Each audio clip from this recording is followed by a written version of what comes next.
પણ બાકી સદબુદ્ધિ વાળો વકીલ લિંકનની પાસે એક જમીનદાર આવ્યો કે મારો પડોશી છે $10 લઈ ગયો છે, 1 વર્ષ થઈ ગયું, 1 મહિનાની મુદત આપી હતી, હજી $10 દેવા નથી આવ્યો, મારે કેસ દાખલ કરવો છે ને એને વિતાડી દેવું છે, ધોળે દિવસે તારા દેખાડી દેવા છે કે $10 કોઈના રાખીએ તો શું થાય?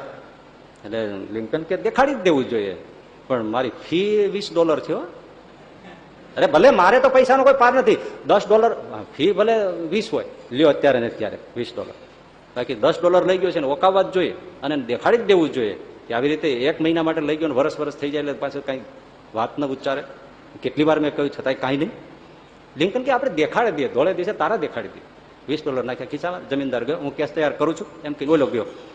લિંકન જઈને પેલા પાડોશીની પાસે છુપા જયા, છુપી રીતે મળ્યા કે ભાઈ શું છે? રડી પીડ્યો, ભાઈ સાહેબ તમારે કેસ દાખલ કરો જ કરો, મારા ઘરમાં ખાવાનું નથી, મજૂરી કરું કાંઈક કરું માંડ, તોય અમારે ભૂખ્યા રહેવાના વારો આવે છે, એમાં હું $10 સાહેબ કઈ રીતે આવું? સાહેબ તમે વિચાર કરો. લિંકન કે વાત તો સાચી છે, $20 લાવ્યા હતા ને એમાં 10 આપ્યા, આલે આ 10 આપી દેજે અને આ બીજા $10 ખાવા પીવાનું લેજે અને જરૂર પડે ત્યારે આવજે, આ મારું કાર્ડ મને મળજે, પણ દુઃખી થતો નહીં. અરે સાહેબ તમે તો ભગવાન પધાર્યા, અત્યારે ને અત્યારે હું પેલા 10 આપી દઉં, મારે નથી અપાયું નથી છે નહીં. લિંકન પાછા બી આવ્યા, બોલો રાતે જઈને આપી આવ્યો, પગે પડ્યો, માફી માંગી. જમીનદાર બીજા દિવસે લિંકનની ઓફિસમાં આવ્યો કે સાહેબ હવે કેસ નથી કરો. કેમ?